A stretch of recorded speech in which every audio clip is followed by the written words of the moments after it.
এক সাহাবী তার বাসার ভিতরে কিছু সাহাবা একরামদেরকে দাওয়াত দেয়, খাবারের বিশাল বড় আয়োজন হয়, এখানের ভিতরে বিশাল বড় খাসি, বিশাল বড় উট জবাই করা হয়। সাহাবা একরামরা দাওয়াত খাওয়ার পর ওই সাহাবী তাদের সামনে মদ পরিবেশন করায় দিলেন। সাহাবা একরাম খাবারের পরে মদ খাবেন, মদটা পান করলেন। এমন সময় মাগরিবের আজান হয়ে যায়। মাগরিবের আজান হয়ে যাওয়ার পরে সাহাবা একরামরা চিন্তা করলেন নামাজ পড়া লাগবে। আল্লাহর নবীর সাহাবা একরাম নামাজের জন্য মসজিদে যায়। এমন সময় একজনকে সামনে দাঁড়া করায় দেয়, যাও যাও তুমি এই জায়গায় বসে নামাজটা আজকে পড়ায় দাও, দাঁড়ায় নামাজটা পড়ায় দাও। এমন বান্দাকে নামাজ পড়াইতে দাঁড়াইছে যেও মদও খাইছে। পিছনে সাহাবা একরাম দণ্ডায়মান। সাহাবী নামাজ পড়তে দাঁড়া মাগরিবের সময় তেলাওয়াত করে, কুল ইয়া আইয়ুহাল কাফিরুন লা আ'বুদু মা তা'বুদুন ওয়ালা আনতুম আবিদুনা মা আ'বুদ ওয়ালা আনা আবিদুম মা আবাদতুম ওয়ালা আনতুম আবিদুনা মা আ'বুদ লাকুম দীনুকুম ওয়ালিয়াদীন। সূরা পড়তেছে নামাজের ভিতরে কিন্তু ভুল করে ফেলতেছে, কারণ একটু আগে খাইছে কি মদ। দেখেন এই কথাটা কিন্তু মদ হারাম হওয়ার আগের ঘটনা। তার মানে কেউ এটা মনে করেন না যে সাহাবা একরাম মদ খাইছে হারাম হওয়ার আগে, কোন বিধান আসার আগে যেটা খাইছে ওইটার ব্যাপারে কোনো গুনাহ নাই। বিধান চলে আসছে তো আর জিন্দেগিতেও সেটা খায় নাই। এখন এই বেচারা তেলাওয়াত করে ফেলতেছে যে কুল ইয়া আইয়ুহাল কাফিরুন আ'বুদু মা তা'বুদুন। আর আমরা কি পড়ি? লা আ'বুদু মা তা'বুদুন। নামাজের ভিতরে যখন এই তেলাওয়াত করছে, কারণ মদ খেয়ে আসছে, এজন্য নামাজের ভিতরে তেলাওয়াতে খলত মলত লেগে গেছে যে আমি তার ইবাদত করি, তোমরা যার ইবাদত করো আমিও তার ইবাদত করি। তার মানে ইহুদি খ্রিস্টানরা যে লাত উজ্জার ইবাদত করে, আমরাও কি করি? তার ইবাদত করি। নাউজুবিল্লাহি মিন যালিক। নামাজের ভিতরেই তেলাওয়াত শুরু করছে। নামাজ শেষ হলো, কিছু সাহাবা একরাম বিচার দিয়ে দিলেন রাসূলকে, ইয়া রাসূলুল্লাহ আজকে আমাদের বাসার ভিতরে দাওয়াত ছিল, বন্ধু বান্ধবরা মিলে দাওয়াত খাওয়ার পর আমরা মদের আঞ্জাম দিলাম, মদ খাওয়ার পর নামাজে দাঁড়াইলাম, হে পয়গম্বর নামাজের ভিতরে বেচারা উল্টাপাল্টা তেলাওয়াত করে ফেলছে। কাফেররা যার পূজা করে সে তেলাওয়াতের ভিতরে বলছে সেও নাকি তার পূজা করে। নাউজুবিল্লাহ। রাসূল ডাক দিয়া বলেন, কি বললা এটা? বলে হ্যাঁ।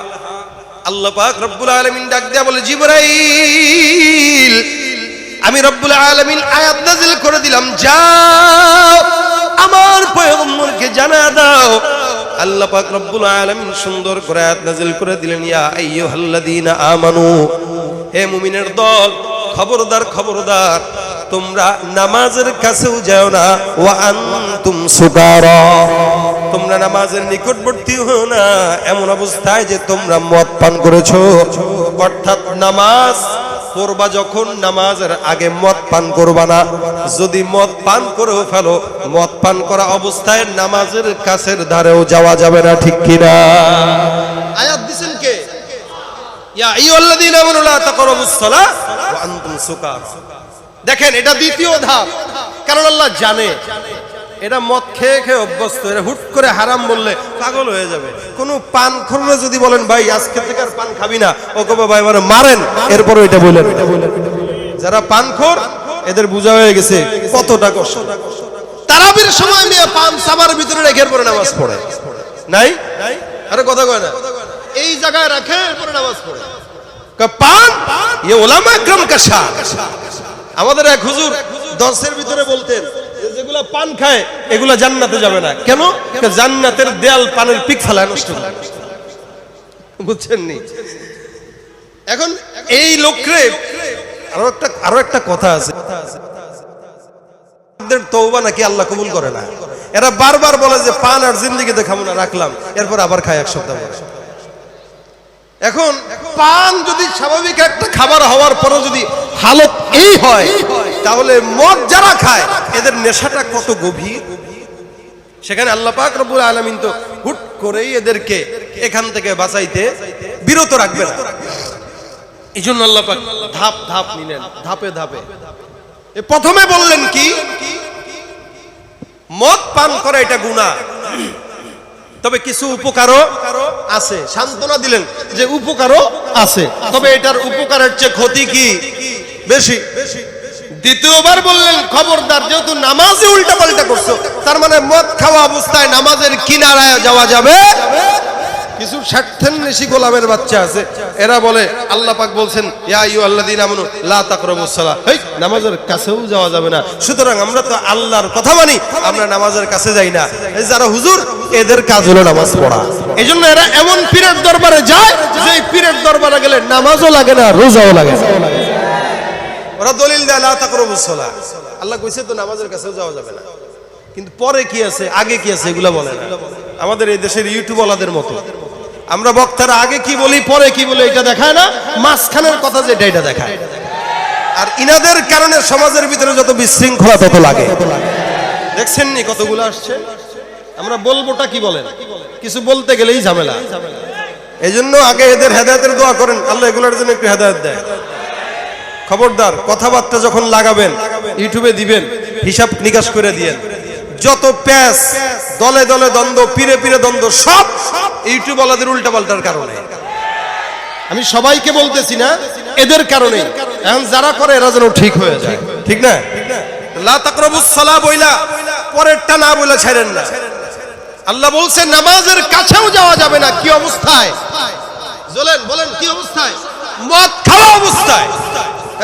সাহাবা একরামরা কিছু কিছু তো আছেই যাদের ভিতরে জ্ঞান ছিল না। সমস্ত সাহাবা একরাম তার জ্ঞানী ছিলেন না, এলেমওয়ালা ছিলেন না। কিছু কিছু সাহাবা একরাম গ্রাম্য ছিলেন, কিন্তু রাসূলকে মানার কারণে সে দামি হয়েছেন। আর কতটা দামি, এই জন্য রাসূল বলেন এই সাহাবীকেও যদি কেউ মানে সে হেদায়েতের রাস্তা পেয়ে যাবে। সুবহানাল্লাহ। সুতরাং খবরদার, মনে রেখে শুনবেন, কান খুলে শুনবেন, যারা সাহাবা একরামদের ভুল ধরতে চায় এরা রাসূলের উম্মত হতে পারে না। কারণ রাসূল বলেছেন প্রত্যেকটা সাহাবী সত্যের মাপকাঠি। সন্দেহ আছে? একজন গ্রাম্য সাহাবী, আদনা থেকে আদনা সাহাবী, আবু বকর যেমন সত্যের মাপকাঠি, আবু হুরায়রাও সত্যের মাপকাঠি, ওমর সত্যের মাপকাঠি। একজন সাহাবী যে জিন্দেগিতে নামাজও পড়ে নাই, রোজাও রাখে নাই, শুধুমাত্র রাসূলকে মানার কারণে জান্নাতি হয়েছে মরার সাথে সাথে। এই সাহাবীকেও যদি কেউ মানে, সেও সত্যের মাপকাঠি মানলো এবং সেও জান্নাতি হয়ে যাবে। সুতরাং যারা ইনিয়ে বিনিয়ে সাহাবা একরামদের ভুল ধরতে চায় এরা সাহাবা একরামদের শত্রু, নবীজির শত্রু, ইসলামের শত্রু, কোনো সন্দেহ নাই। সাহাবা একরাম সত্যের মাপকাঠি। সন্দেহ আছে? যারা বলেন সন্দেহ আছে। আমি কিন্তু এই কথা বলার পরে এই কথা বললাম এই কারণে যে আপনারা আবার বলবেন যে হুজুর বলছে সাহাবা একরাম অনেকে আসলো দ্বীনের জ্ঞান ছিল না। কারণ কিছু এই জন্য আমি এই কথা বললাম, দ্বীনের জ্ঞান না থাকলেও কোন সাহাবা একরামকে যদি কেউ মানে সে কামিয়াব। কারণ এই সাহাবী দ্বীনের জ্ঞানের কারণে দামি হয় নাই, সাহাবী দামি হয়েছে রাসূলের সোহবতের কারণে। এই নিসবতের অনেক দাম, নিসবতের অনেক দাম।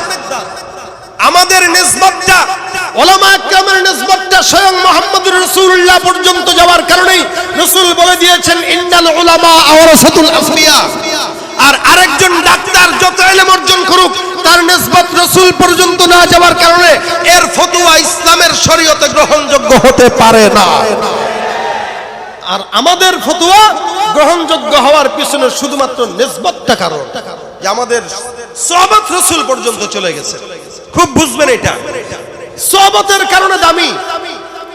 এমন এমন সাহাবী যারা রাসূল করিম সাল্লাল্লাহু আলাইহি ওয়াসাল্লামের সঙ্গে একটু সোহবত পাওয়ার কারণে সারা দুনিয়ার সবচাইতে সমস্ত পীরকে একসঙ্গে করলেও ওই সাহাবীর পায়ের ধুলার সমানও হতে পারবে না, শুধুমাত্র নিসবতের কারণে দামি। দেখেন এই সাহাবী, কিছু কিছু সাহাবী তখন একটু ভাগ হয়ে গেল। কি?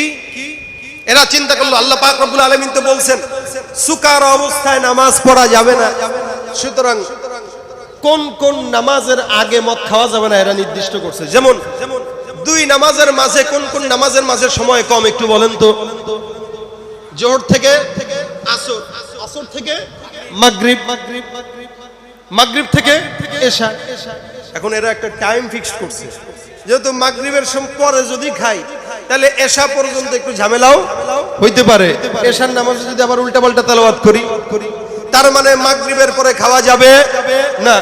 আসরের পরে যদি খাই মাগরিব পর্যন্ত সময়টা কম, 2-3 ঘন্টা তো মিনিমাম পাগলামি থাকে, তার মানে আসরের পরেও খাওয়া যাবে না। জোহরের পরেও যদি খাই 2-2.5 ঘন্টা টাইম, এরপরেও তো ঝামেলা হইতে পারে, জোহরের পরেও খাওয়া যাবে না। এখন টাইমটা কোন জায়গায় বেশি, এশারের পরে আর ফজরের পরে। আল্লাহ তো বলছে সুকারা অবস্থায় নামাজ পড়া যাবে না, তাহলে সুকারা অবস্থায় নামাজ পড়লাম না, তাহলে এশার পরে খাবো। এশার নামাজ পড়ে এসে বাসায় ভাত টাত খায়, ইচ্ছা মতো মদ পান করছে, আবার ফজরের নামাজ পড়ে একটু মদ পান করছে, জোহরের আগে আগে আবার কেটে গেছে মদের আসে।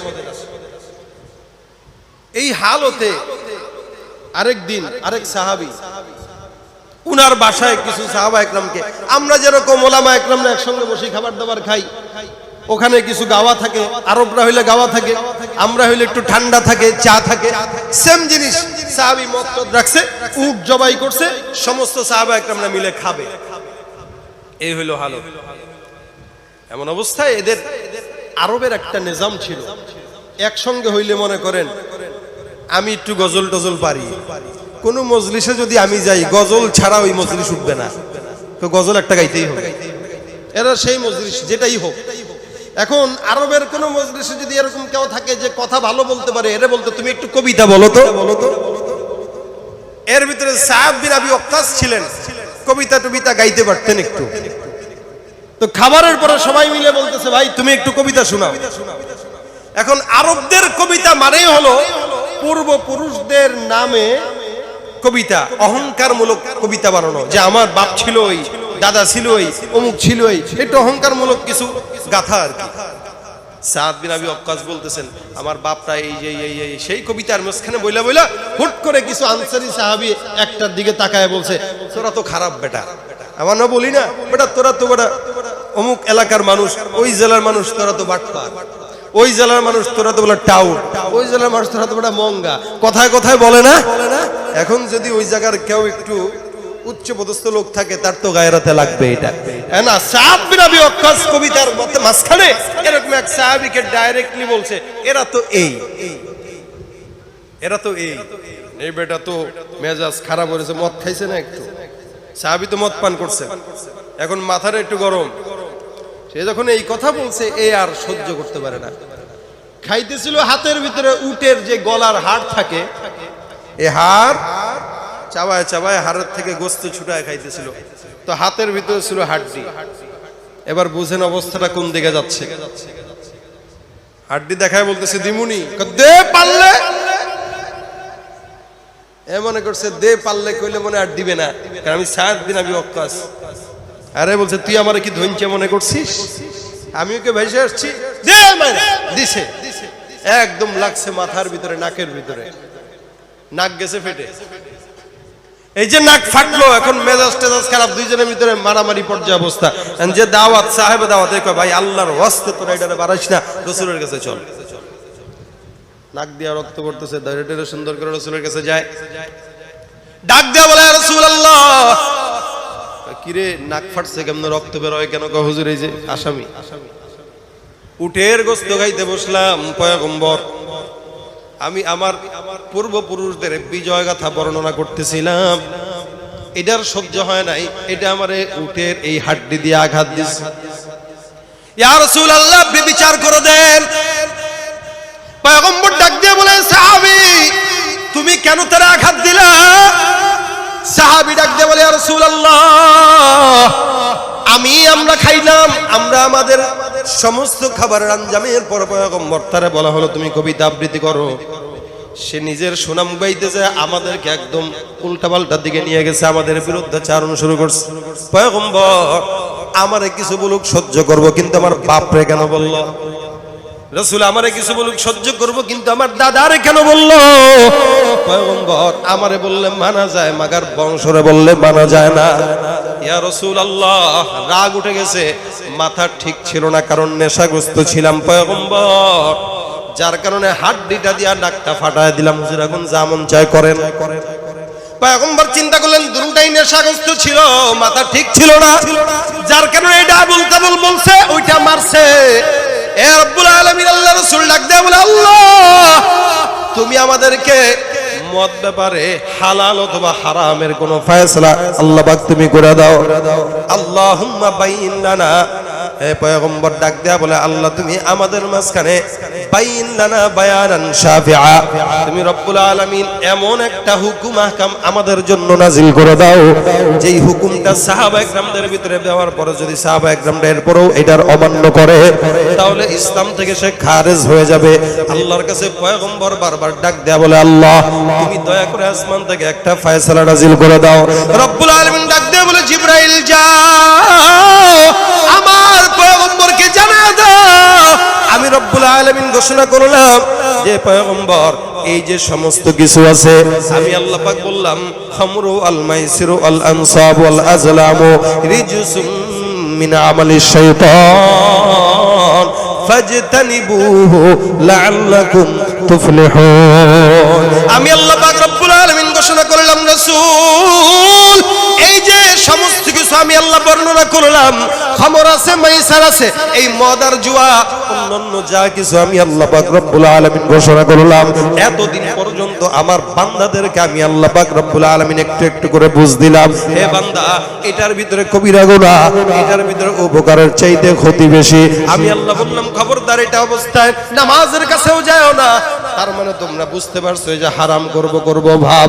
এখন আমি আল্লাহ 3 নাম্বার বারে আমি রব্বুল আলামিন এটার সমস্ত হুকুম একদম সুন্দর করে নাজিল করে দিয়া বললাম খবরদার খবরদার আজকের পর থেকে কোন বান্দা যদি মদ খায় ওই বান্দা আমি আল্লাহর সঙ্গে নাফরমানি করবে, ঠিক কি না?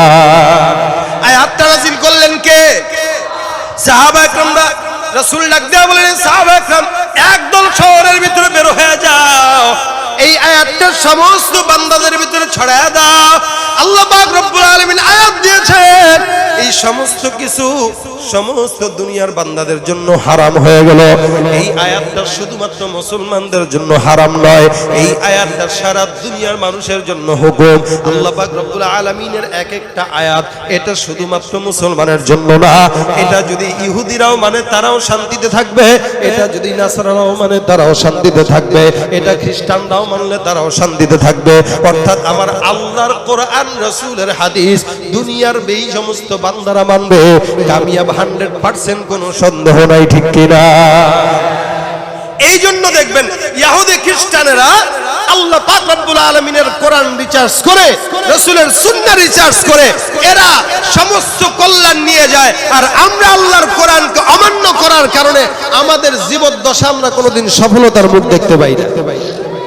আমরা আল্লাহর কোরআনও মানি না, রাসূলের সুন্নাহও মানি না, আর তারা ঠিকই মানে। আপনি তাকায় দেখেন, আমরা বলি আমাদের রাসূল বলেন বেশি বেশি উম্মত পয়দা করো, আর আমরা বলি 2টি সন্তানের বেশি না একটি হলেই ভালো হয়। আর তারা বছরে বছর সন্তান জন্ম দেয় কেন?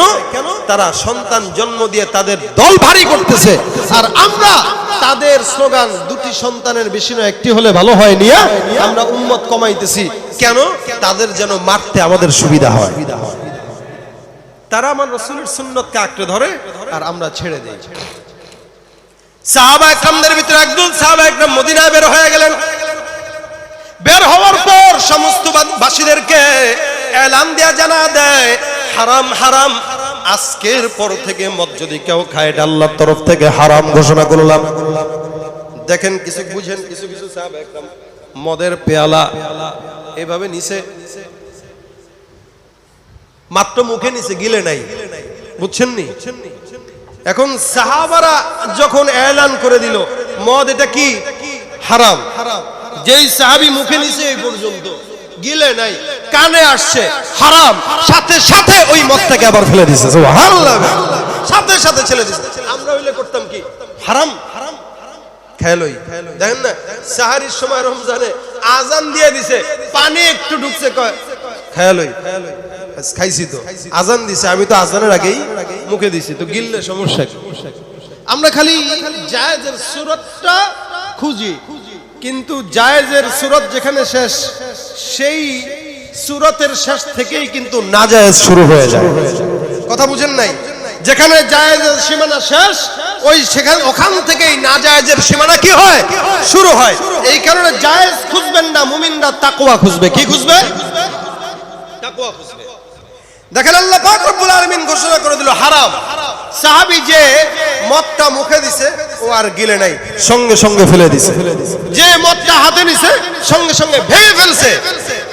রাসূল করিম সাল্লাল্লাহু আলাইহি সাল্লাম এই আয়াত নাজিল হওয়ার পর মদিনা যখন সমস্ত জায়গায় ছড়ায় দিলেন, প্রত্যেকটা মদিনার অলি গলি সব জায়গায় রক্তের মতো লাল হয়ে গেল। কেন জানেন? প্রত্যেকটা ঘর থেকে টন কি টন, মন কি মন মদ সাহাবা একরাম ঠিলা ভেঙে মদিনার মসজিদে নববীর কিনারায় মদিনার মাটিতে প্রত্যেকটা সাহাবী মদ ভেঙে ভেঙে ফেলে দিল। সাহাবা একরাম চাইলে পারতো লক্ষ টাকার জিনিস অন্য ইহুদি নাসারাদের কাছে বিক্রি করলেও পারতো কি পারতো না? কি পারতো না?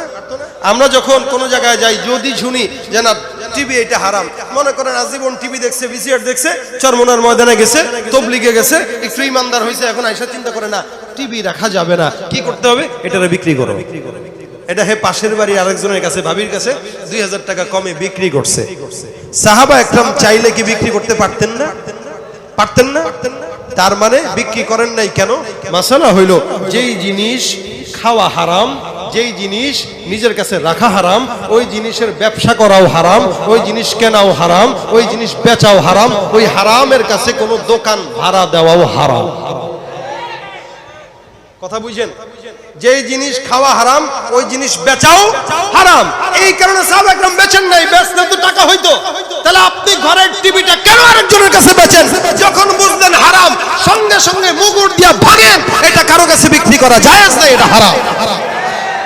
তার মানে মদ খাওয়াও হারাম, মদ বেচাও হারাম, মদের লাইসেন্স দাও হারাম, মদের লাইসেন্স নিয়ে ব্যবসা করে দেখানো হারাম। আমাদের দেশে এখন অসংখ্য মানুষ আছে, এরা প্রকাশ্যে বলে আমার লাইসেন্স আছে, আমি মদ খাই, সমস্যা কি? আমার লাইসেন্স, আমি মদের ব্যবসা করি। মনে রাখবেন এই হারাম ব্যবসার কারবারিদের কাছে নিজের দোকান দেওয়াও ভাড়া হারাম। এই জন্য দোকান যখন ভাড়া দিবেন চিন্তা ভাবনা করে দিবেন আমি কাকে দিচ্ছি, সে কি মদের ব্যবসা করবে কিনা, এটা দেখে শুনে তারপর দিবেন।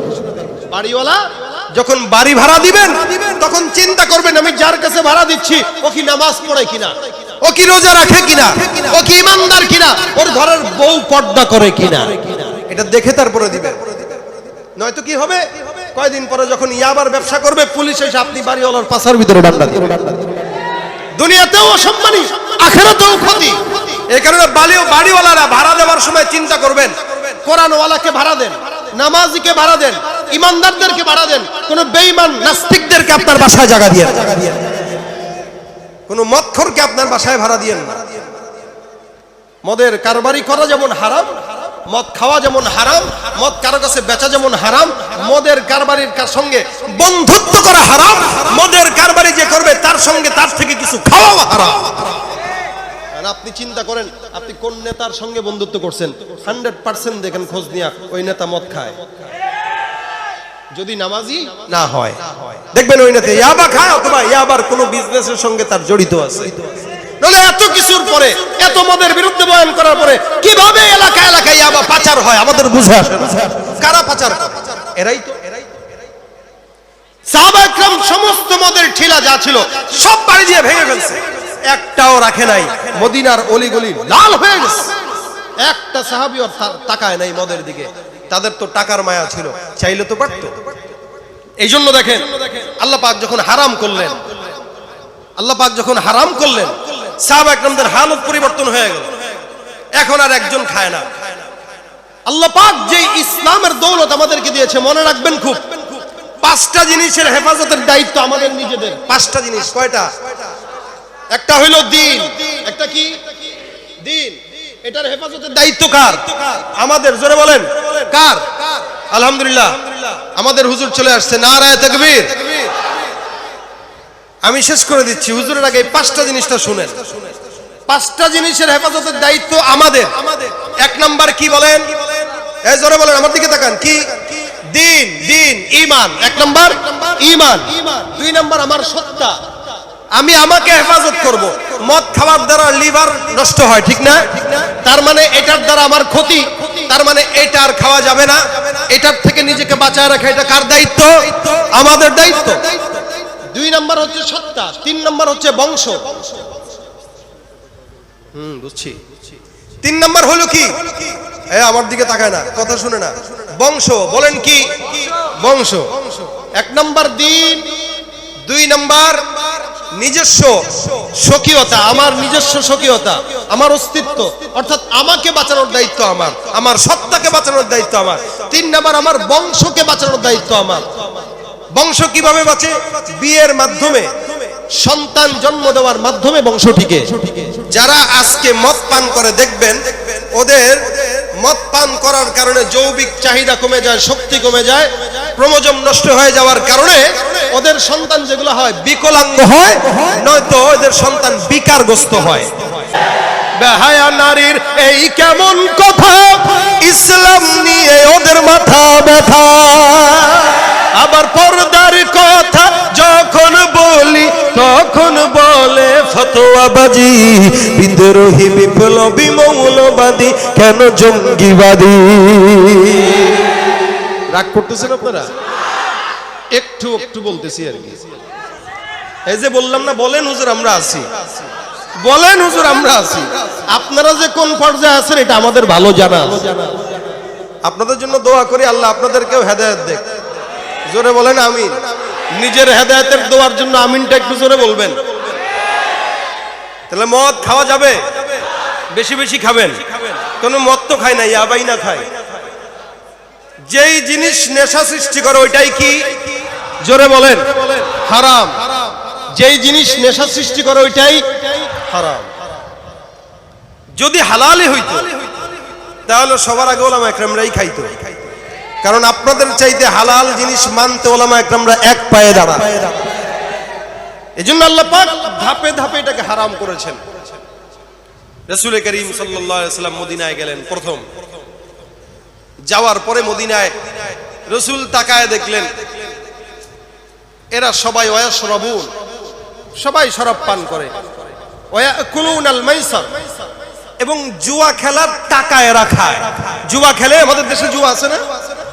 জুয়া, জুয়া এটা সহজ ভাষা, অসংখ্য জুয়া আমাদের সমাজে চলমান। গেম খেলে বর্তমানে মোবাইলে, এটাও একটা জুয়া। এ পাশে একজন, ও পাশে আরেকজন, টাকার বিনিময়ে কোটি কোটি টাকা দিয়ে। এজন্য আল্লাহ পাক বলেন, আল্লাহ পাক বলেন মদ এবং জুয়া, ইন্নামা ইউরিদুশ শাইতান আইয়ুকিআ বাইনাকুমুল আদাওয়াতা।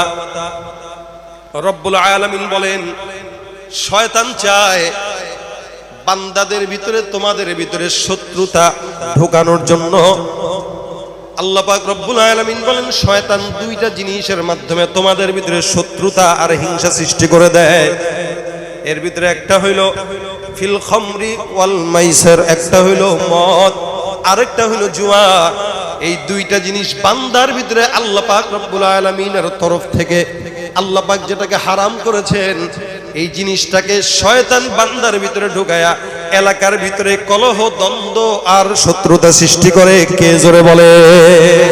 শয়তান। কে করে? এই কথা বলেছেন কে? আল্লাহ পাক রব্বুল আলামিন বলেন হে যুবকেরা, হে মুমিনেরা, আমি আল্লাহ পাক রব্বুল আলামিন বললাম ফাহাল আনতুম তাহুন, এরপরেও তোমরা কি বাঁচবা না? আমি রব্বুল আলামিন বারবার সতর্ক করলাম সমস্ত বান্দাদের ভিতরে, উম্মতদের ভিতরে এই মদ আর জুয়া উম্মতদের ভিতরে বিভেদ সৃষ্টি করে। এই মদ আর জুয়া বান্দাদের ভিতরে শত্রুতা পয়দা করে। সুতরাং মুমিনের দল, তোমরা যদি বাঁচতে চাও, তোমরা যদি এখান থেকে বাঁচতে চাও, তাহলে আমি আল্লাহর আদেশ এই মদ আর জুয়া থেকে নিজেদেরকে 100 হাত দূরে রাখো। ঠিক কিনা? আল্লাহ পাক রব্বুল আলামিন বলেন রাসূল করিম সাল্লাল্লাহু আলাইহি ওয়াসাল্লাম মদিনায় যাওয়ার পর পয়গম্বর যখন মদিনায় দেখলেন সমস্ত সাহাবা একরাম মদিনার জমিনে মদ পান করে, রাসূল করিম সাল্লাল্লাহু আলাইহি ওয়াসাল্লামের কাছে কিছু সাহাবা একরাম আসলেন, এসে ডাক দিয়া বলেন ইয়া রাসূলুল্লাহ, মদের ব্যাপারে আপনি আমাদেরকে কিছু বলেন। আল্লাহ পাক রব্বুল আলামিন সঙ্গে সঙ্গে আয়াত নাযিল করে দেন, ওয়াসআলুনাকা আনিল খামরি ওয়াল মাইসির কুল ফীহিমা ইসমুন কাবীরু ওয়া মানাফিউ লিন-নাস।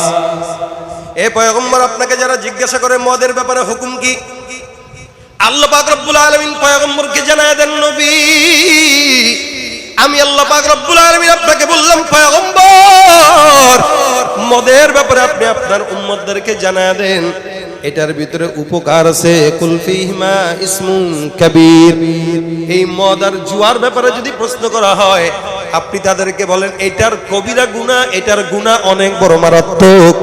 ওয়ামানাফিউ লিন-নাস, গুনাহ যদিও মারাত্মক কিন্তু মানুষের জন্য কিছুটা উপকার আছে। ওয়া ইসমুহুমা আকবারু মিন নাফিহিমা, তবে উপকারের চাইতেও ক্ষতিটা কি? দেখেন সিগারেটের ভিতরে লেখা থাকে ধূমপান স্বাস্থ্যের জন্য কি ক্ষতিকর, এরপরও টানে না। যেখানেই নিষেধ, মানুষের হালতটা এমন, আল ইনসানু হারিসুন ফীমা মুনিয়া, মানুষকে যেখান থেকে মানুষকে নিষেধ করা হয়, মানুষ ওই জায়গায় বেশি বেশি যায়।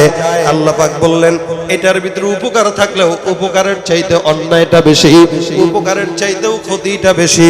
পয়গম্বর আপনি আপনার উম্মতদেরকে জানায়া দেন, এই মদ যারা পান করবে, উপকার যদিও সাময়িক সময় আছে, কিন্তু উপকারের চাইতে ক্ষতি আর গুনাহটা 1000 গুণে বেশি।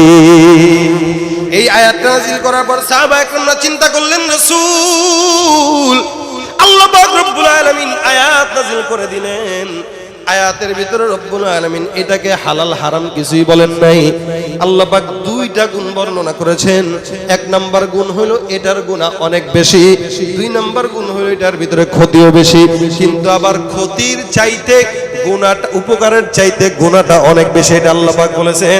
এই আয়াত নাযিল করার পর কিছু সাহাবায়ে কেরামরা খাওয়াটাকে বিদ্যমান রাখলো, আর কিছু সাহাবায়ে কেরামরা এটা খাওয়া একদম ছেড়ে দিল। কারণ রব্বুল আলামিন নিজে যেখানে বললেন যে মদের ভিতরে গুনাহ বেশি, গুনার চাইতে উপকারটা কম, তার মানে আল্লাহ যেই জিনিসটাকে গুনাহ বলছেন ওই জিনিসটা আর কোনোদিন খাওয়া যাবে না। আর কিছু সাহাবায়ে কেরাম চিন্তা করলেন যেহেতু হারাম করেন নাই, তার মানে খাওয়া যায়। কিছুদিন পরে সাহাবায়ে কেরামের ভিতরে একজন সাহাবী কিছু দল তার বন্ধু বান্ধবদেরকে বাসায় দাওয়াত দেয়। আমাদের বর্তমান জামানার দাওয়াত চলে, দাওয়াতের ভিতরে যেমন বিভিন্ন প্রকার পানীয় থাকে, আরসি বলেন, 7 আপ বলেন, স্প্রাইট বলেন, কোক বলেন। আরবের মদিনার সাহাবায়ে কেরামদের ভিতরেও শুধু আরবের মদিনা নয়, সমস্ত বিশ্বের ভিতরে কুফা বলেন, বসরা বলেন, ইয়ামান বলেন, মিশর বলেন, ইরাক বলেন, ইরান বলেন, সমস্ত জাতিদের ভিতরে মদটা ছিল একটা প্রচলিত খাদ্য, যেই খাদ্য ছাড়া কোনোদিন কোনো বিবাহের অনুষ্ঠান হতো না। এক সাহাবী তার বাসার ভিতরে কিছু সাহাবায়ে কেরামদেরকে দাওয়াত দেয়, খাবারের বিশাল বড় আয়োজন হয়। এখানের ভিতরে বিশাল বড় খাসি, বিশাল বড় উট জবাই করা হয়। সাহাবায়ে কেরামরা দাওয়াত খাওয়ার পর ওই সাহাবী তাদের সামনে মদ পরিবেশন করায় দিলেন। সাহাবায়ে কেরাম খাবারের পরে মদ খাবেন, মদটা পান করলেন।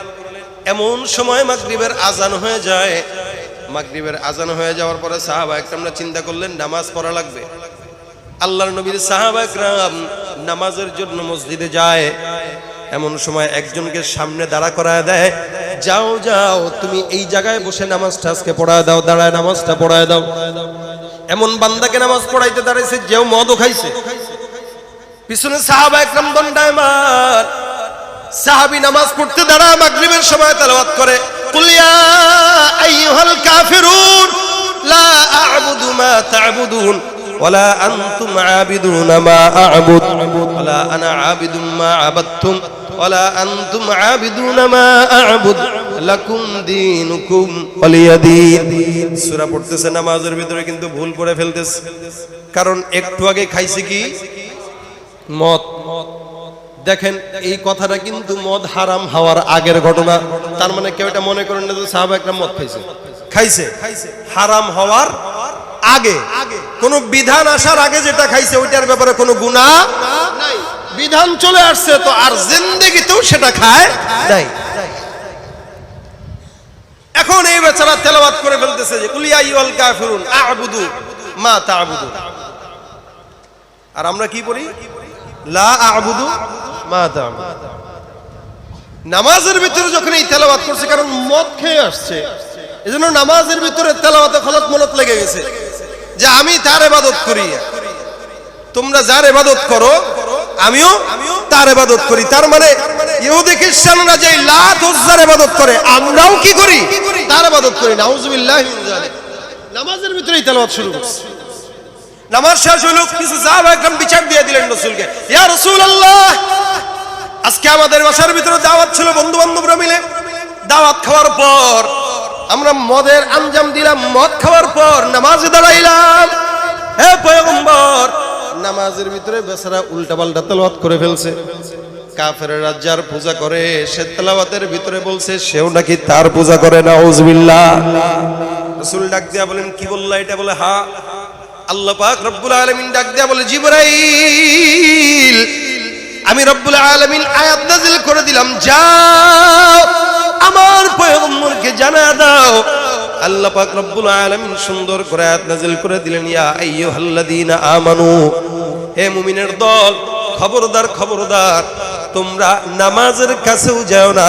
ওয়া আনতুম সুকারা, তোমরা নামাজের নিকটবর্তী হও না এমন অবস্থায় যে তোমরা মদ পান করেছো।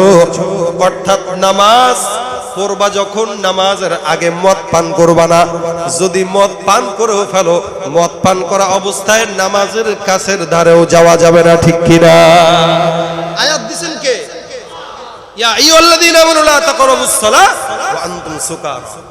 দেখেন, এটা দ্বিতীয় ধাপ।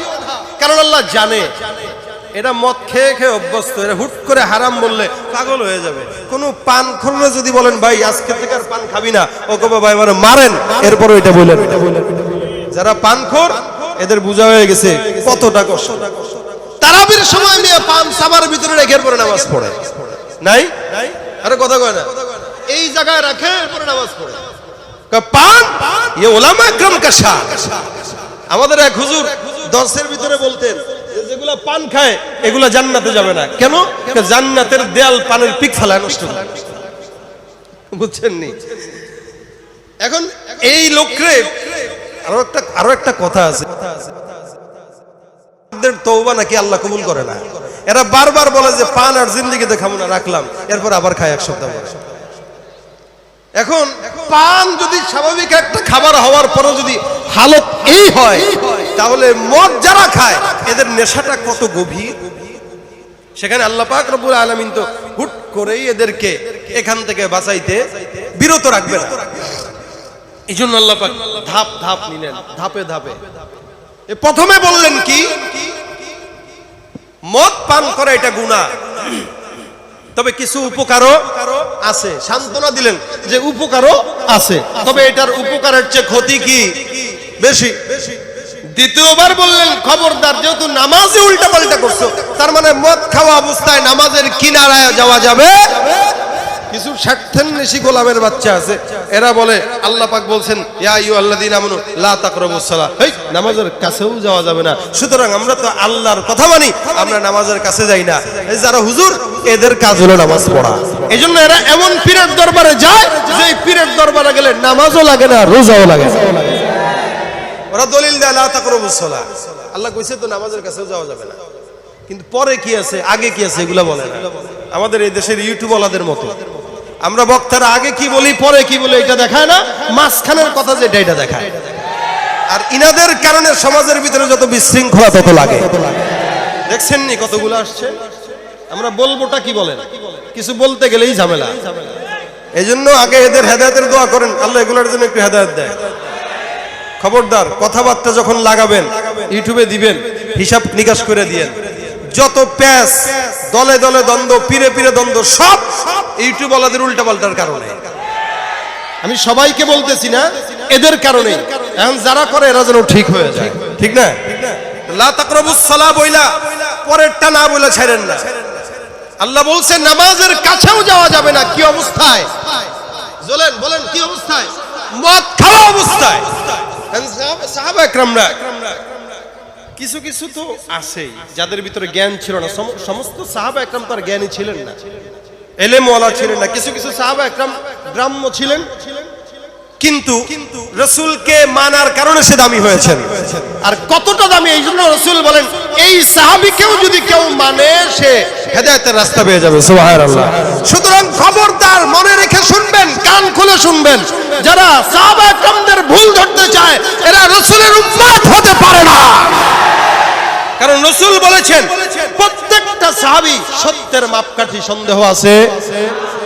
একজন গ্রাম্য সাহাবী, আদনা থেকে আদনা সাহাবী, আবু বকর যেমন সত্যের মাপকাঠি, আবু হুরায়রাও সত্যের মাপকাঠি, ওমর সত্যের মাপকাঠি।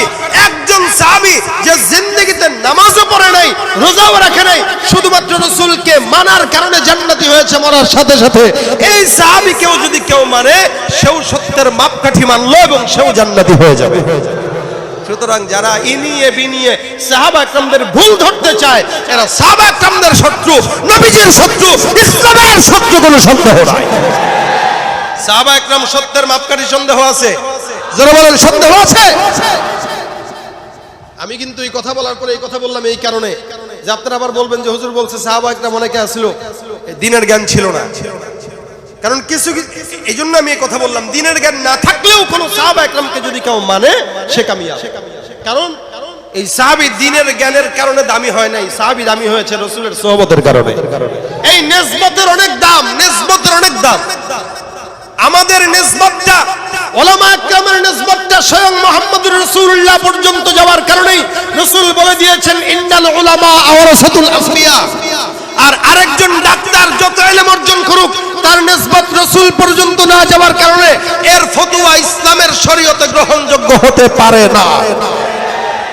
আর আমাদের ফতোয়া গ্রহণযোগ্য হওয়ার পিছনে শুধুমাত্র নিসবতটা কারণ, যে আমাদের সোহবত রাসূল পর্যন্ত চলে গেছে। খুব বুঝবেন এটা, সোহবতের কারণে দামি। এমন এমন সাহাবী যারা রাসূল করিম সাল্লাল্লাহু আলাইহি সাল্লামের সঙ্গে একটু সোহবত পাওয়ার কারণে সারা দুনিয়ার সবচাইতে সমস্ত পীরকে একসঙ্গে করলেও ওই সাহাবীর পায়ের ধুলার সমানও হতে পারবে না, শুধুমাত্র নিসবতের কারণে দামি। দেখেন এই সাহাবী, কিছু কিছু সাহাবী তখন একটু ভাগ হয়ে গেল। কি?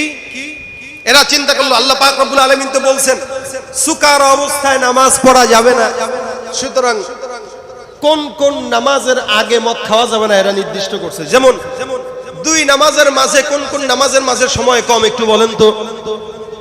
জোহর থেকে আসর, আসর থেকে মাগরিব, মাগরিব থেকে এশা।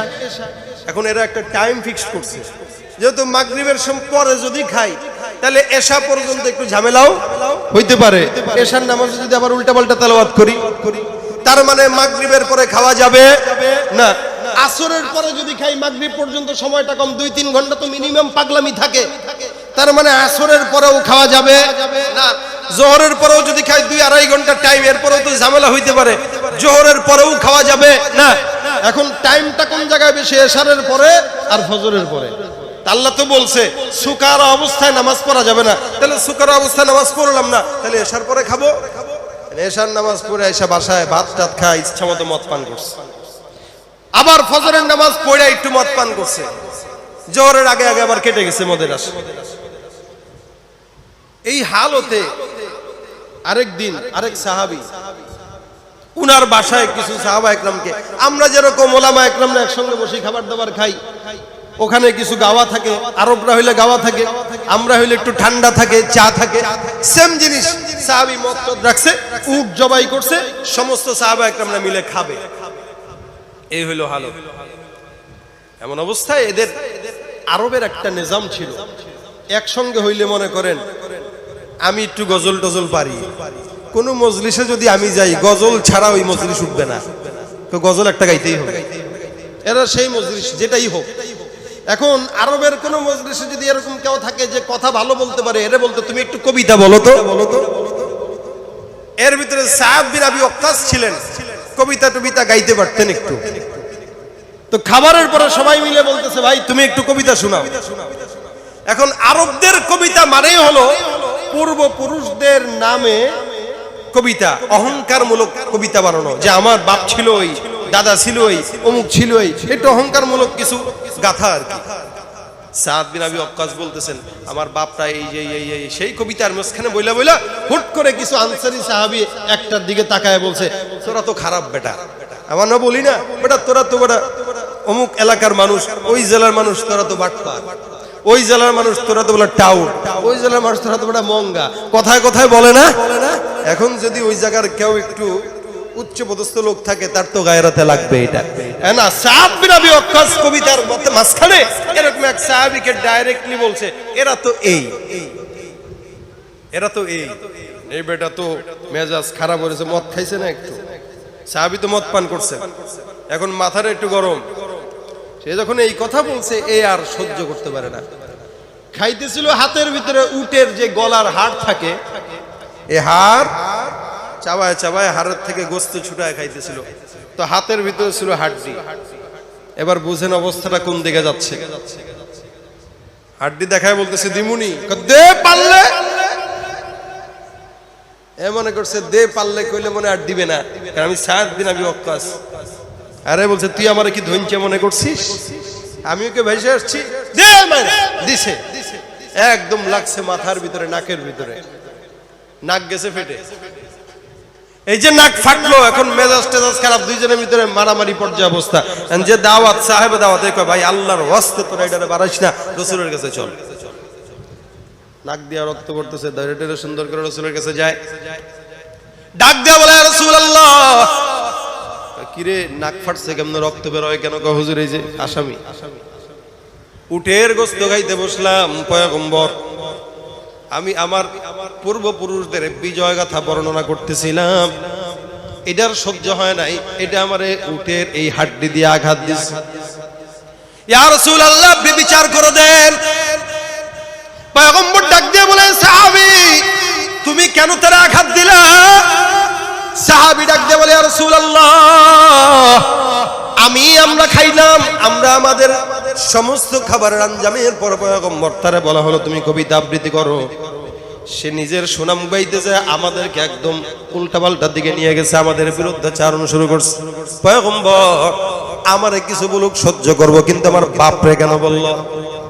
রাসূল আমারে কিছু বলুক সহ্য করব, কিন্তু আমার দাদারে কেন বলল? পয়গম্বর আমারে বললে মানা যায়, মাগার বংশরে বললে মানা যায় না। ইয়া রাসূলুল্লাহ রাগ উঠে গেছে, মাথা ঠিক ছিল না, কারণ নেশাগ্রস্ত ছিলাম পয়গম্বর, যার কারণে হাড্ডিটা দিয়া নাকটা ফাটায় দিলাম। হুজুর এখন যা মন চায় করেন। পয়গম্বর চিন্তা করলেন দুটোই নেশাগ্রস্ত ছিল, মাথা ঠিক ছিল না, যার কারণে এটা আবুল তাবুল বলছে, ওইটা মারছে। এ রব্বুল আলামিন আল্লাহ রাসূল ডাক দেয়া বলে আল্লাহ তুমি আমাদেরকে মদ ব্যাপারে হালাল অথবা হারামের কোন ফয়সালা আল্লাহ পাক তুমি করে দাও।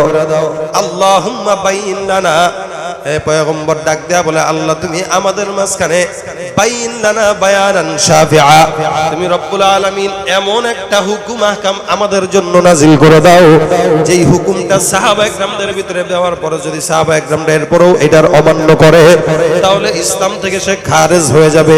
আল্লাহর কাছে পয়গম্বর বারবার ডাক দেয়া বলে আল্লাহ তুমি দয়া করে আসমান থেকে একটা ফয়সালা নাজিল করে দাও। রব্বুল আলামিন ডাক দেয়া বলে জিবরাইল যাও আমার পয়গম্বরকে জানিয়ে দাও, আমি রব্বুল আলামিন ঘোষণা করলাম যে পয়গম্বর এই যে সমস্ত কিছু আছে, আমি আল্লাহ পাক বললাম খামরু আল মাইসিরু আল আনসাব ওয়াল আজলামু রিজসুম মিন আমালিশ শাইতান ফাজতানিবুহু লাআল্লাকুম তুফলিহুন। আমি আল্লাহ পাক রব্বুল আলামিন ঘোষণা করলাম রাসূল এই যে সমস্ত কিছু আমি আল্লাহ বর্ণনা করলাম, খমর আছে, মাইসার আছে, এই মদ আর জুয়া অন্যান্য যা কিছু আমি আল্লাহ পাক রব্বুল আলামিন ঘোষণা করলাম, এতদিন পর্যন্ত আমার বান্দাদেরকে আমি আল্লাহ পাক রব্বুল আলামিন একটু একটু করে বুঝ দিলাম, হে বান্দা এটার ভিতরে কবিরা গুনাহ, এটার ভিতরে উপকারের চাইতে ক্ষতি বেশি। আমি আল্লাহ বললাম খবরদার এটা অবস্থায় নামাজের কাছেও যাও না। তার মানে তোমরা বুঝতে পারছো যে হারাম করব ভাব।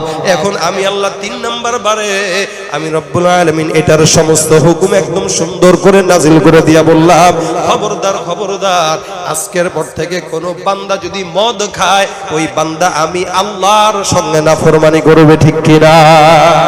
আয়াতটা নাজিল করলেন কে? সাহাবা একরামরা। রাসূল ডাক দেয়া বলেন সাহাবা একরাম একদল শহরের ভিতরে বের হয়ে যাও, এই আয়াতটা সমস্ত বান্দাদের ভিতরে ছড়ায়া দাও। আল্লাহ পাক রব্বুল আলামিন আয়াত দিয়েছেন এই সমস্ত কিছু সমস্ত দুনিয়ার বান্দাদের জন্য হারাম হয়ে গেল। এই আয়াতটা শুধুমাত্র মুসলমানদের জন্য হারাম নয়, এই আয়াতটা সারা দুনিয়ার মানুষের জন্য হুকুম। আল্লাহ পাক রব্বুল আলামিনের এক একটা আয়াত এটা শুধুমাত্র মুসলমানের জন্য না, এটা যদি ইহুদিরাও মানে তারাও শান্তিতে থাকবে, এটা যদি নাসারারাও মানে তারাও শান্তিতে থাকবে, এটা খ্রিস্টানরাও মানলে তারাও শান্তিতে থাকবে।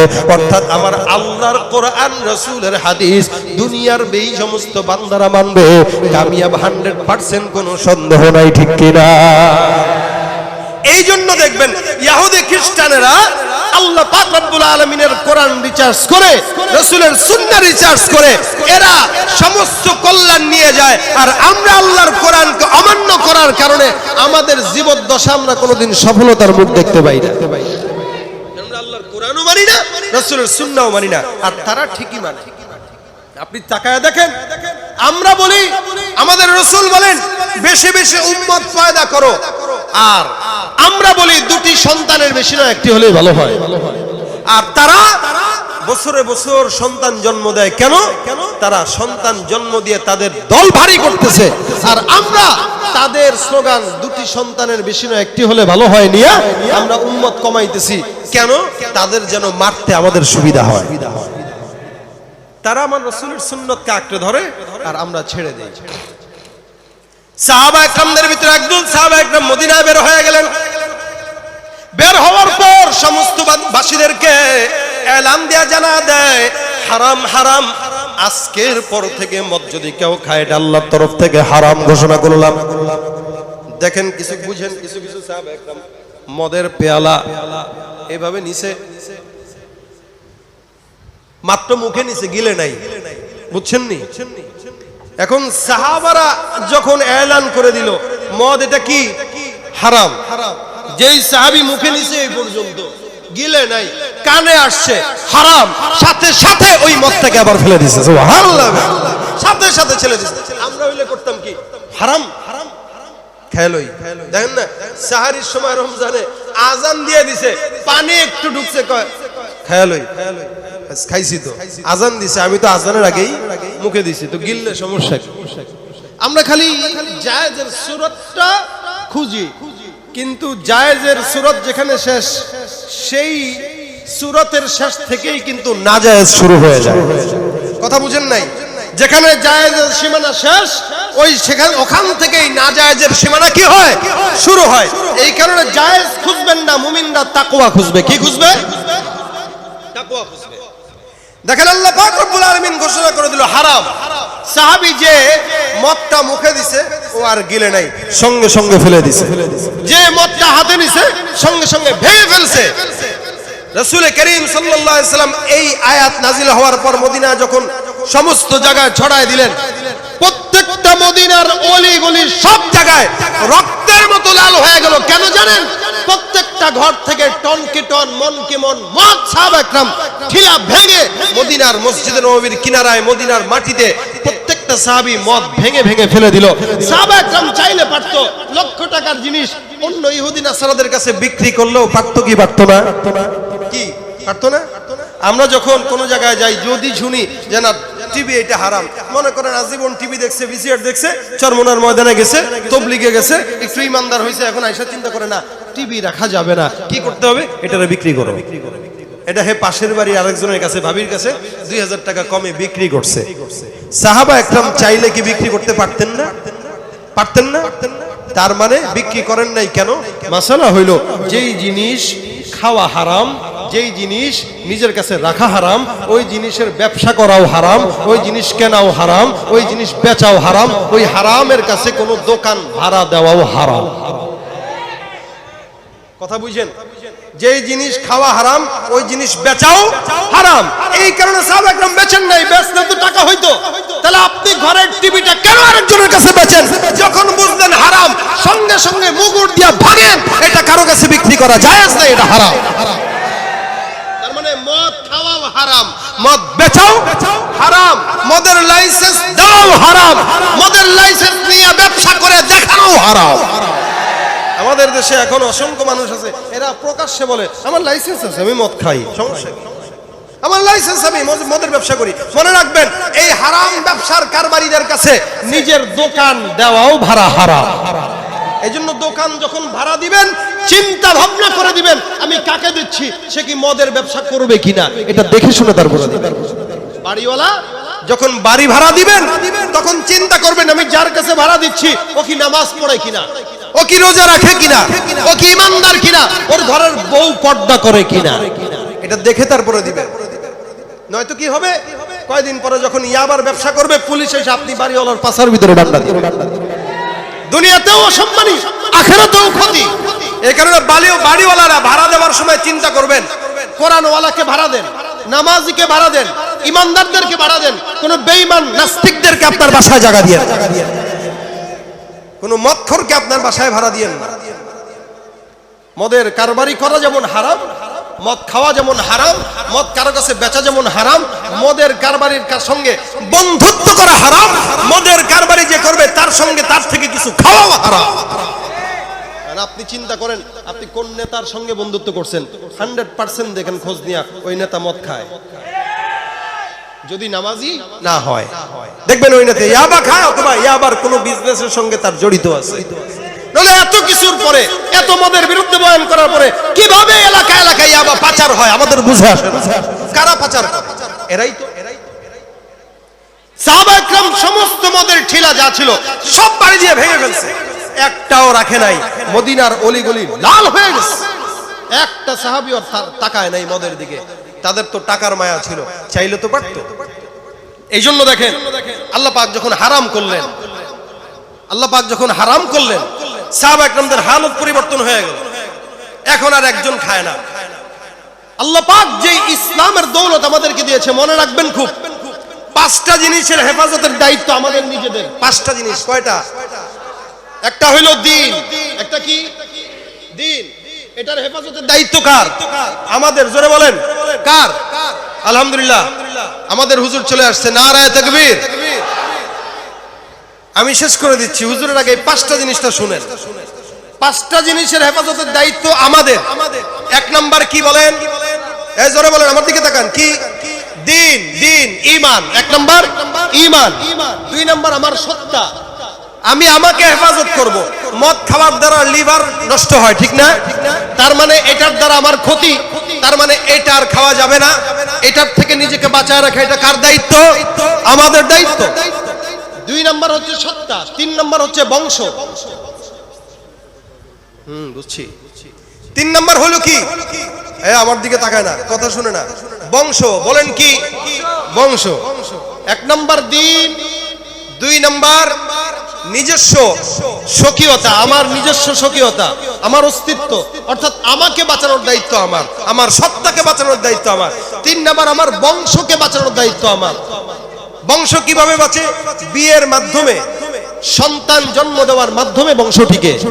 যারা আজকে মদ পান করে, দেখবেন ওদের মদ পান করার কারণে যৌবিক চাহিদা কমে যায়, শক্তি কমে যায়, ক্রোমোজোম নষ্ট হয়ে যাওয়ার কারণে ওদের সন্তান যেগুলো হয় বিকলাঙ্গ হয়, নয়তো ওদের সন্তান বিকারগ্রস্ত হয়। আর এই সন্তান দিয়ে কোনোদিন বংশ টিকায় রাখা যায়? বংশ টিকায় রাখার দায়িত্ব আমার। 4 নাম্বার হইল, আমি আমার নিজস্ব সম্পদকে আমার জন্য টিকায় রাখবো। আমার মাল, এটার হেফাজতের দায়িত্ব, এটা আমার নিজের হেফাজতের দায়িত্ব। 5 নাম্বার হচ্ছে আমার যত আমল আছে, আখলাক আছে, এগুলোকেও টিকায় রাখার দায়িত্ব আমার নিজে। মদ এমন একটা জিনিস, যেই জিনিসটা এই 5টা জিনিসকেই ধ্বংস করে দেয়।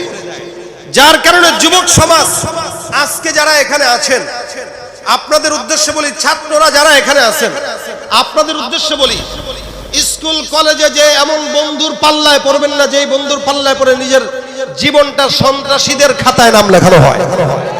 এমন ছাত্রের পাল্লায় পড়েন না, এমন বন্ধুর পাল্লায় পড়েন না। আজকে থেকে নিয়ত করে হাতটা উঠাবেন যে ইনশাআল্লাহ আজকে থেকে আর কোনো নেশার জাতীয় হাতে দিব না ইনশাআল্লাহ। কারা কারা আছেন? আল্লাহ পাক যুবকদেরকে কবুল করুন, জোরে বলেন আমিন। পারবেন তো ইনশাআল্লাহ?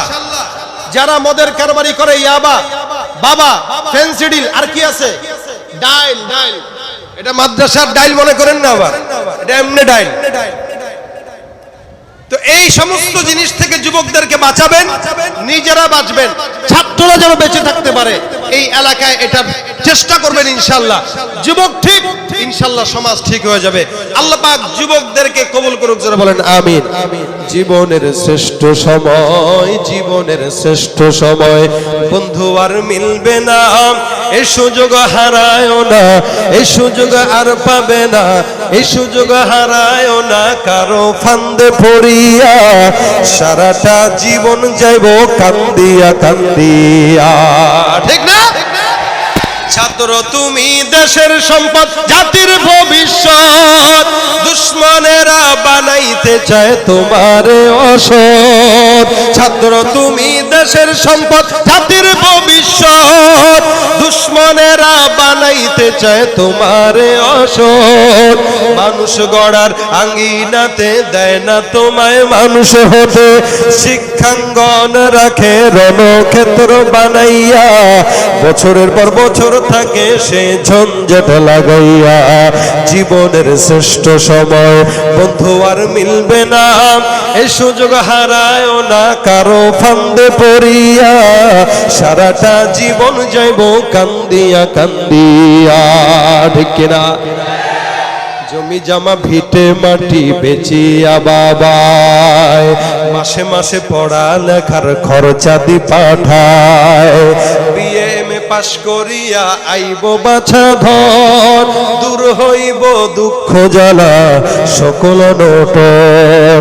এত আশায় বুক বাঁধিয়া থাকে যে বাপমায়, সেই নাই আশার বাসা হায়রে পুইরা করে ছাই। বই ছাড়িয়া অস্ত্র দিয়া সন্ত্রাসী মাস্তান বানাইয়া, বই ছাড়িয়া মাদক দিয়া সন্ত্রাসী মাস্তান বানাইয়া, সুন্দর জীবন তোমার দেয় যে ধ্বংস করিয়া, অবশেষে মায়ের কাছে লাশখানা দেয় পাঠাইয়া, অবশেষে মায়ের কাছে লাশখানা দেয় পাঠাইয়া। জীবনের শ্রেষ্ঠ সময় বন্ধু আর মিলবে না, এ সুযোগ হারায়ও না কারো ফান্দে পড়িয়া, সারাটা জীবন যাইব কান্দিয়া কান্দিয়া। ঠিক না? ঠিক।